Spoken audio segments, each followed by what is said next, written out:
Good morning, everyone. My name is Brian from Panasia in South Korea, and it is my great honor to have this moment to give a presentation. I hope you have a kind of understand what we are doing, and hopefully it affects in a good way for your sort of preparation for this ballast water treatment system.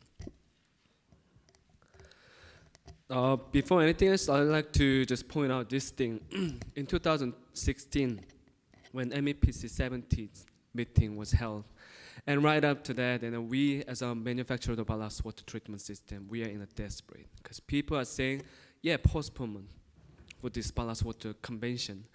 And we are thinking 2 years, like, it's like forever. So what if we don't have any orders, anything else? We'll be in trouble. However, the time has come.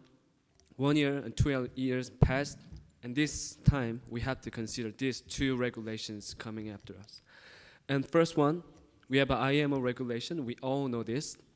And most probably the ships dry dock after 2019, September 8th, there will be dry dock in a period for the ballast water treatment system. That is necessary. Most of the vessels will be in this area, while the new buildings are already equipped with the ballast water treatment system. This is point. And the ships without the ILPP certificate need to do it before 2024. That's what we know. And the USCG, the implementation schedule from 2014 and 16, depending on the capacity. But since companies has the AMS certificate, so they can install the system. However, these are the things that people actually worry about. Like, what if USCG, the proven, and IMO, they're changing the rules, and there are like differences in the beginning. For example, there's current G8 guidelines, pretty much like bit weaker than the USCG. Like the test can be passed like 5 times separately, and the 2 out of 3 conditions they can test. So maker can choose which type of the condition they want to go with.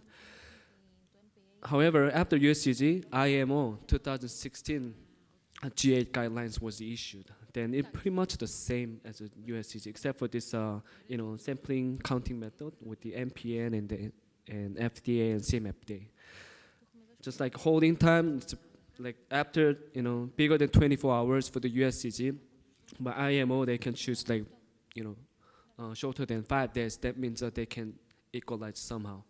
If it is shorter than 5 days, then they need to, maker need to go through the rigorous test for the 2 times in each condition. Here is the point, like after 2020, October 28, then people who install the ballast water treatment system need to follow this new G8 guidelines. That is challenging part, because not all the makers has been approved for this new G8, while some of the makers has already passed their tests, but some are not. So it is best time for you to install the system as soon as possible before this period, because there will be more challenges. Otherwise, you can just get some grandfather period for this one. So here is our assumption for this ballast water treatment system. So the data from the Clarksons, and it says like 96,000 ships worldwide. And out of which, 9,000 ships are already equipped with the ballast water treatment system, or older stage, and 39,000 ships. We don't really need to install the ballast water treatment system, because the vessel will operate within domestic, or is smaller than gross tonnage of 400. And 18,000 ships will be going for the scrap. So just have a new ships. Then you might have the ballast water treatment system afterwards. And this is the part that we are thinking is a very important number. 30,000 ships for the ballast water treatment system retrofit. However, some are saying it should be around like 60,000 ships. We don't know, but we want to go with this is 30,000 ships. For your information, we have like 6 years from now till 2024. Here's a figure that we just simply divide by 6. So 2019, 2024, 6 years, every year, annually, 5,000 ships will need this ballast water treatment system retrofit. However, Since we are avoiding some dry dock period, we can go for like 2022 and 2023. This will be reaching about like 7,000 ships per year. What we wanted to point out from this table is actually, for information, for example, you are the ship owners. You have a makers list. We want certain makers to be retrofitted with our ships. And I don't think you might have more than 10 makers in the list. Let's say 10. But all the ship owners, they are having the same figure, like same makers list. So company from Europe, company from Korea, everyone is having same mind in that. So you know what happened? Some makers can manufacture over like 200, 300 units per year. And no one can reach over 500 units a year. That's the problem. You know what happened? When the time has come, you haven't made any firm decision. Let's say 2021, you will be in trouble because all the ship owners has already prepared, and they might have to choose certain makers that they never heard before, and the company from certain areas have a reference less than 50 or 100. That's a disaster because no one knows what would happen with these makers. And this is the table from Clarkson as well. So this is the vessels that already prepared for the ballast water treatment system, reaching about like 9,000 ships. And this is the retrofit figure, but the number will increase from time to time.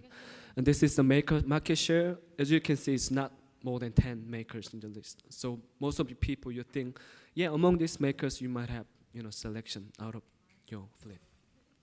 And the technology-wise, the UV type and electrolysis, ozone type, and different method. But there are some, most probably 2 or 3 different makers. You probably think 2 or 3 different types, because depending on your vessel type and size, they can be divided into. Okay, this is sort of the things you might have to consider when you select the ballast water treatment system. Very brief. Like, first of all, you have to select whether you need to install ballast water treatment system or not. If not, you probably have to sell or changing the trading area to be domestic or like scrapping, as I mentioned. If you say you need to install, then you have different questions for your ships when you're going to do it. And this is a question we like to ask you, because most of the ship owners, they postpone until 2020, 2023. But let's say the vessel is about like 20 or 30 ships, or even more. Last year, the year before, they were saying, oh yeah, we're happy. Yeah, we delayed as much as we can. However, imagine 2023, 2022. I don't think every company has a budget for this one. 1 year, 20 or 30 ships, retrofit. Think about this. And which type, probably you have the question, and you have a certain mind on which type you want to go with. And which shipyard. This is also a question, because when the time has come, the trading route you have to consider. Based on that, you have to select which shipyard. But most probably, this shipyard will be fully booked. Yeah, you can imagine it. And on scope supply, the maker will have their own turnkey project, or shipyard, or engineering company just like Kim will have all turnkey. This is something that you have to study in advance. But most probably, right this moment, I think you're more focused on this one, which type, which maker you want to go with. Let's say, once, people saying, once the companies are in the USCCG approved, you want to make a decision, like long before. But now, there are 13 makers have been approved, and I want to ask you whether you have made a decision which maker you want to go with. And a lot of people still saying, yeah, just wait and see, because our vessel is to be dry docked in 2022, 2023. It's too late, because options are already on the floor. You have to make a decision for this. And also, there are makers, including us, in the review list, but that doesn't take too long. So sooner or later, there should be over 20 makers, in the market. Yeah, make a decision for this. So the first criteria, yeah, I know why we are delaying, but once USC's type approval is there, that's not the only criteria you're looking at. Of course, the holding time, U.S. flag issue, and expression type approval, stuff like that. And these are the options that we're looking at. Because holding time issue, initially there were 5 days, and 4 days, 3 days, 2 days. Now we're looking at 1 day holding time. So more and more people are concerning, yeah, we want to have better, system and all that.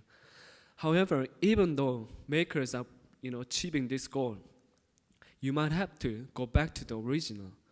Like you have to choose a maker with the experience, the cost effective, and the easy and reliable operation, and the service network, whether they have a service network all around the world, and the crew training, because you have a crew training every 3 to 6 months.